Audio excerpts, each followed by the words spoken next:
we're back again. This month you're giving away the Occupational Safety and Health Law Handbook.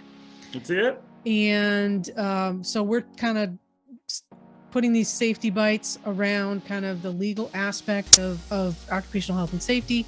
The last one that we did was on OSHA and some different things that you can do to prepare for an OSHA inspection or responses, etc.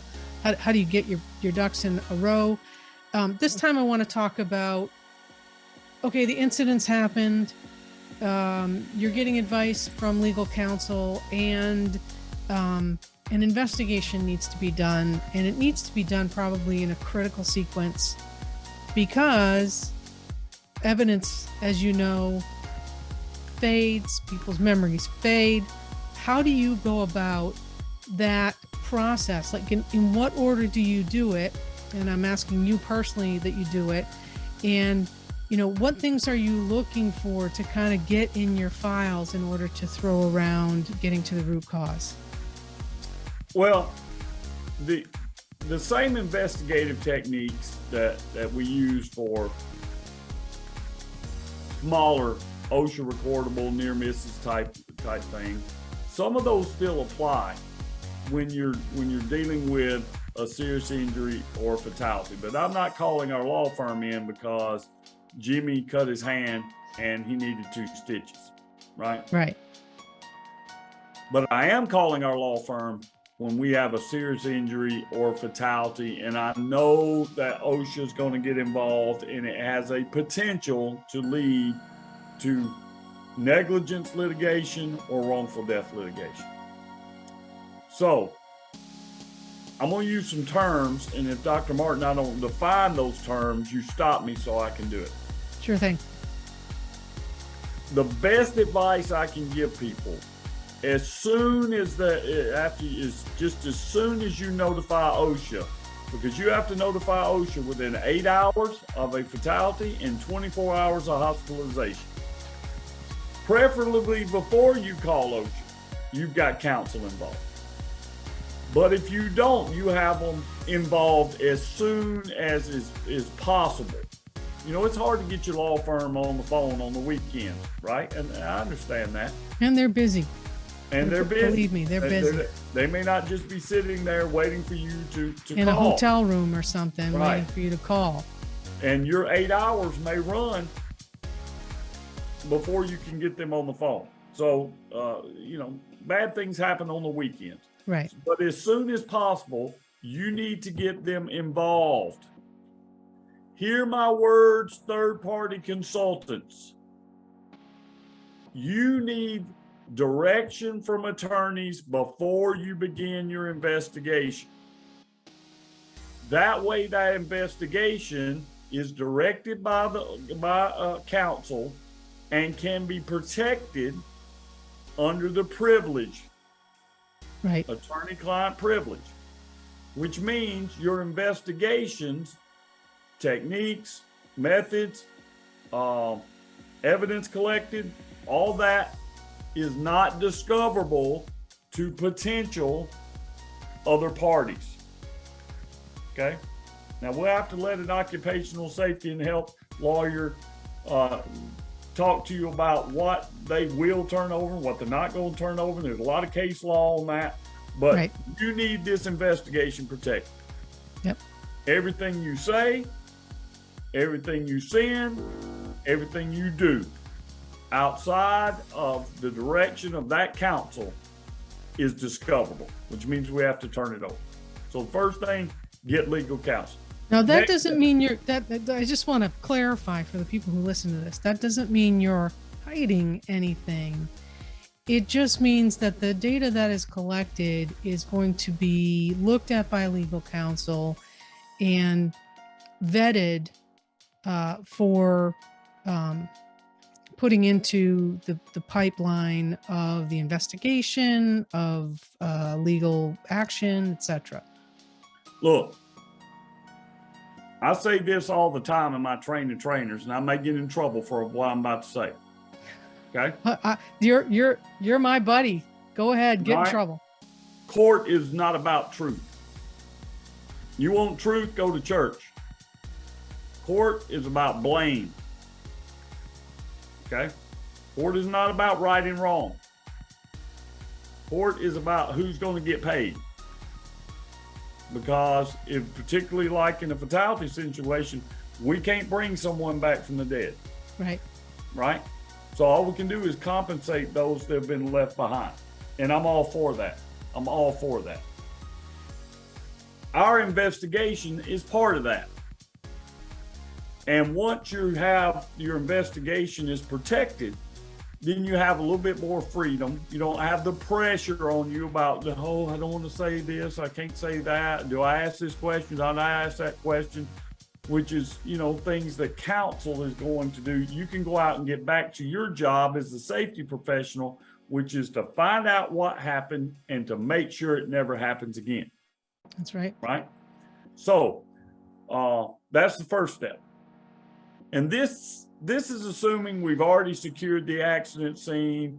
No one else has a potential to be injured, all the basics of occupational safety and health. Now we're able to get into the investigation. Okay. Tips from someone who's been doing this for a while. When you're taking pictures of the incident scene, you can never take too many pictures. Use a good digital camera. And I take an index card and I write the date, the time, my name, where I'm at, and it says, beginning of picture series. And then I keep those pictures in order. And the first thing I do is a 360 around the incident site, right? And then we zoom in on different elements and different areas that we want and need photographs for. So when I say a 360, I mean literally a 360. I take a picture, I make a step. I take another picture, I make a step. When we're doing having part of your incident investigation kit, ruler, tape measure, so you can measure, getting someone else to help you, so you can show the length, the depth, the width. Those things are important in a complex investigation. Put something in there for scale. For scale, credit cards, Right. a dollar bill, Something. whatever it is that you use, so you can make sure. So if you have to testify and you get up there and they say, well, James, how far was the victim from the hatch of the water truck? Well, I don't know. He's about this far. Well, what the hell does that mean? That don't mean anything, right? But I've got a picture that shows how far it is from that particular source to where the potential hypothetical victim was. Then when you finish taking all of your pictures, I put an index card at the end, right? That shows that series has ended and the date and the time that I've ended it. Related to pictures, do not delete any of these pictures. If it's out of focus, it's out of focus. Because if they should end up having to be turned over to the other side, the question is going to be, why did you delete that picture? And they may end up asking a question, well, could there possibly been something in that picture that would have been beneficial to our side? Well, we'll never know, right? I have no idea, right? It complicates things. Third, related to pictures, do not take pictures of people, right? Those people, if it's discoverable, we got to turn these pictures over. Those are going to be helping the other side go and identify this person as potential witness, right? And you're just making it more complex than it really needs to be. Now, this is something, this last part, that I see all the time. And this is James's opinion. Do not take pictures of seriously injured people or deceased people. They do not help your investigation at all. Now, I'm not talking about taking a picture of a minor injury where you're trying to show that this little pinhole wasn't an amputation, okay? I'm talking about things you're starting to see on LinkedIn that you used to see on Facebook, amputations, blood going everywhere, serious car accidents and all. Look, that has nothing to do with you getting to why this happened. That is a human being. Right. It's not helping your investigation, and it can and will be used against you if it's discovered. Yep, I agree. I want to jump back a little bit to what you're talking about, the 360 view of the incident scene. And in my past lives in a safety director role and other roles, just for listening purposes, I've actually seen engineering firms come in with mapping potential to do a 360, and not only a 360, but almost the dome, right? That Right. basically covers the scene, and they can map within millimeters of where everything is. And again, if that's under attorney-client privilege, that becomes part of, that database that you have to kind of look at, where things were, to measure things. It's legally defensible. And I've seen many companies that have either engineering firms like that on retainer, or that call them in order to map the scene, so that you don't have to do some of the things that James has said. But more often than not, it's going to be you taking pictures, right? That's right. Because if you're out in the pucker brush somewhere, you ain't calling in no engineering firm to 3D map a project site. But it is possible. It is possible. I'm glad you mentioned it, because the more complex the incident, particularly when we start dealing with process safety, and OSHA's having a meeting here soon about expanding PSM requirements, particularly to upstream oil and gas operations. For ever since the PSM standard was promulgated, it's been chemical plants, refineries, that kind of thing, downstream mostly, and midstream, but not drilling rigs. And it looks like they're pushing to that end. And there's a meeting, I think, sometime in October. The date escapes me, for comments on moving PSM. But whether we're talking about PSM from a regulatory standpoint or just process safety in general, those are generally very complex investigations, right? So you may be prepared to have to do complex investigations. How do you get good at it? Practice, practice, practice. Research, research, research. Learn, learn, learn. Going to the CSB website and how they do their investigations. I've learned a lot about how the CSB does their investigations. We've incorporated that into how we do some of our investigations at Mariner Gulf. People ask me all the time, what methodology do you use? And I'm going to quote the great Dr. Linda Martin. It just depends. It Right? does just depend. And the issue with that is, and I'm gonna go back to something we already talked about on a previous safety bite, and that is, I don't think that anything can prepare you for a lot of things that you experience in this career except experience, right? But continually learning can help with that. Networking with colleagues can help you with that. Not even networking just with safety professionals, networking with lawyers and networking with people who do process safety or other types of investigations. What tools are they using? What tools are available? What recommends that they have? Because a lot of the stuff is absolutely fascinating. Absolutely fascinating. And I could see some of like the 3D mapping stuff that I was talking about being tied into the building information system modeling, right? Right. And then you got the accident scene, incident scene with the building or the job site in the condition that it was on that day. So, I can't stress enough that,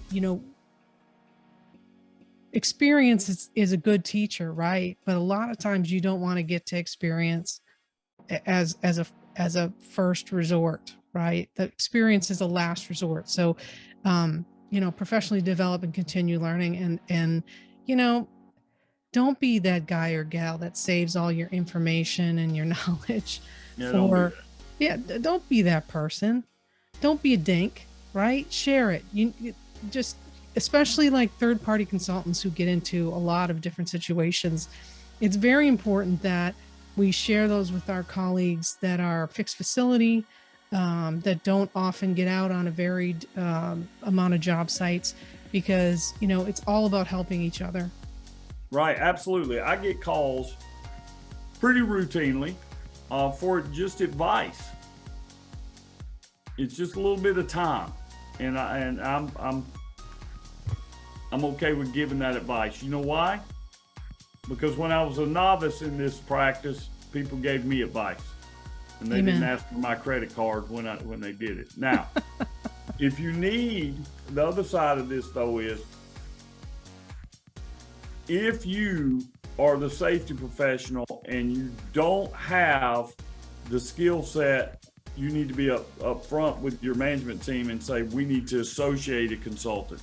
We need to associate an investigator, right? If you have an incident where you feel that need, don't feel afraid to send up a flare for help. And that's what you do. That's why I do. A lot of people out there do it. But make sure that you're getting people that, if you're hiring a consultant, and there's a lot of people that are consultants, right? Consultants. Okay, that I wouldn't hire to go check my mail, right? So you need to investigate these people and make sure they got the bona fides and the experience and the technical knowledge that you're looking for. I don't need somebody to call as a consultant and they say, well, okay, we had this incident. What's your advice? Secure the accident scene. Take good witness statement. Hell, I can Google that. That's right. That's right. They're Googling it while you're asking them, right? So, but that goes back to something we talked about before. Have a plan. Have a plan. Yeah. Because a lot of things going on during a complex investigation.